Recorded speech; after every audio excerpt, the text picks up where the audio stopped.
Good morning, everybody. It's Monday, September 26th, 5:44 a.m. Central Time as I speak here. December corn futures down 4 cents at 672 and 3 quarters. November soybeans down 3 and 3 quarters at 1422.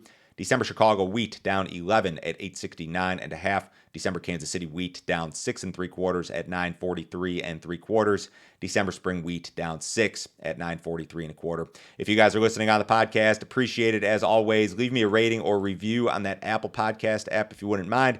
If you guys are watching on YouTube, we're getting pretty close to 7,000 subscribers. I'd like to get there this month or next month. So if you have not subscribed to the channel on YouTube, hit the subscribe button, hit the like button, leave me a comment, give me a crop update, harvest update. Let me know what's going on in your neighborhood. All of those things will help YouTube to help me to grow this channel. If you guys would like some additional information from me, go to my website, www.standardgrain.com. Check out my premium subscription service today, guys.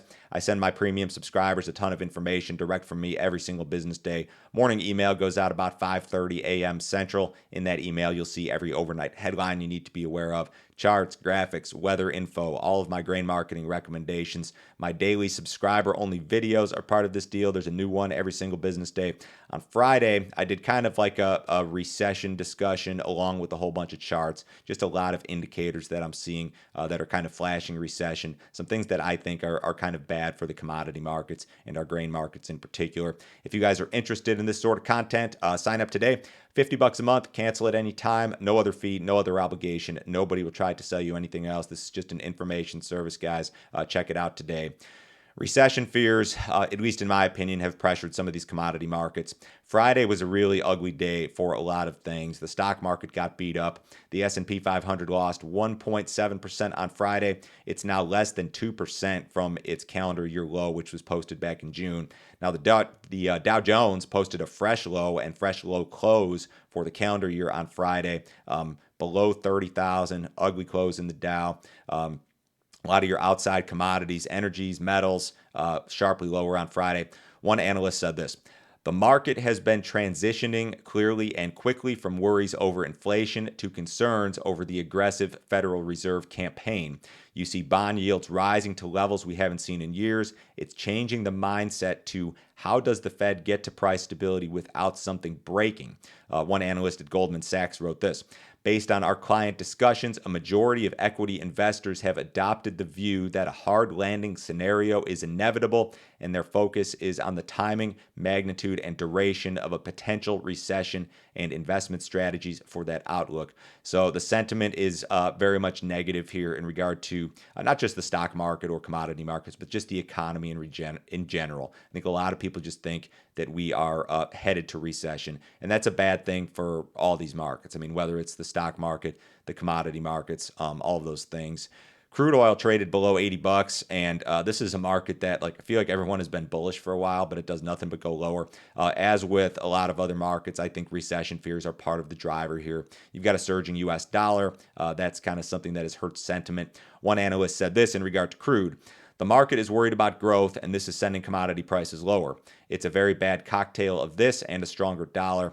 Traders also noted weakening fuel demand is an additional reason for the recent weakness.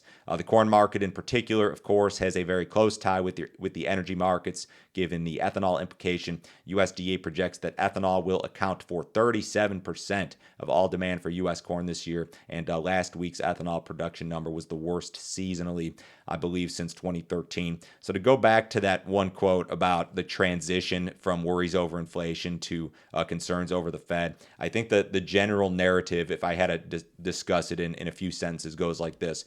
The first half of 2022 involved large money managers essentially buying commodities as an inflation hedge, and now we've gone the other way. Now they're not necessarily interested in being long anything because they think a recession's coming, and they think that the recession essentially is being induced by the Fed. So you had a good 5 or 6 months there, maybe longer than that, where commodities were like the hot trade, and now that's just not the case anymore. The sentiment there has very much soured. To get to Russia, the U.S. has warned Russia of catastrophic consequences if it uses nuclear weapons. Voting in regard to this annexation deal continues for a fourth day today. The West continues to just kind of dismiss this as a sham. The West is concerned, however, and the United States is concerned that Russia will defend the 4 annexed regions as their own, and that extreme measures could be taken. And I think this is all referring to nuclear.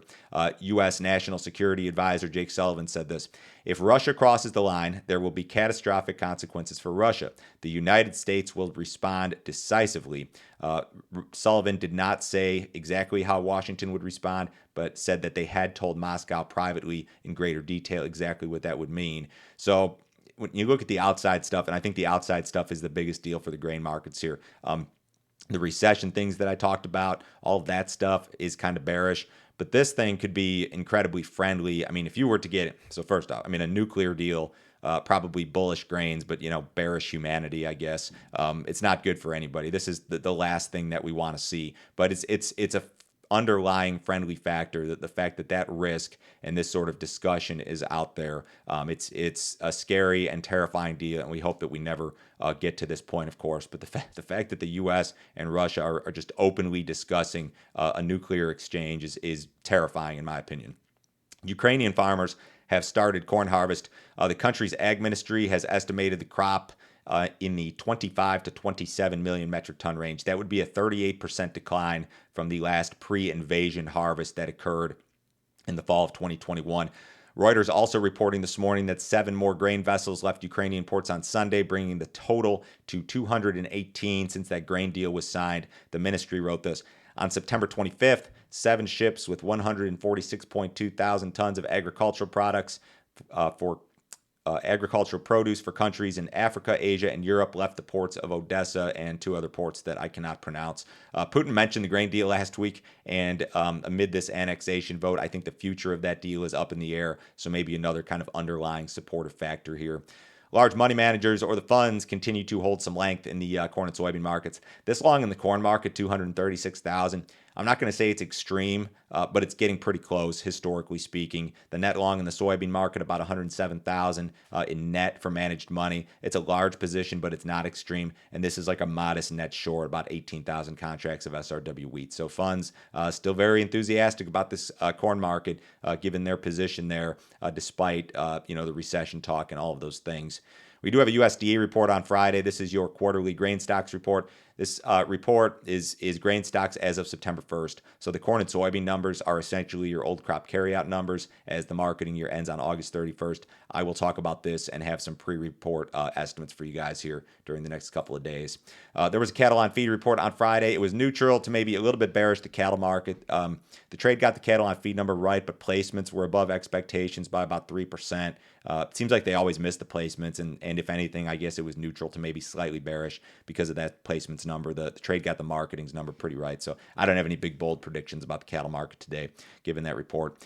Outside markets, U.S. dollar is higher. Same story, different day there. The S&P's down 23 ahead of the cash open. The Dow Jones down 180. Bonds are off almost a full handle. Interest rates continue to rise. Gold's off $9. Crude oil down 88 cents. In the November WTI at 77.85 last trade. Have a great week, guys. I'll talk to you same time tomorrow.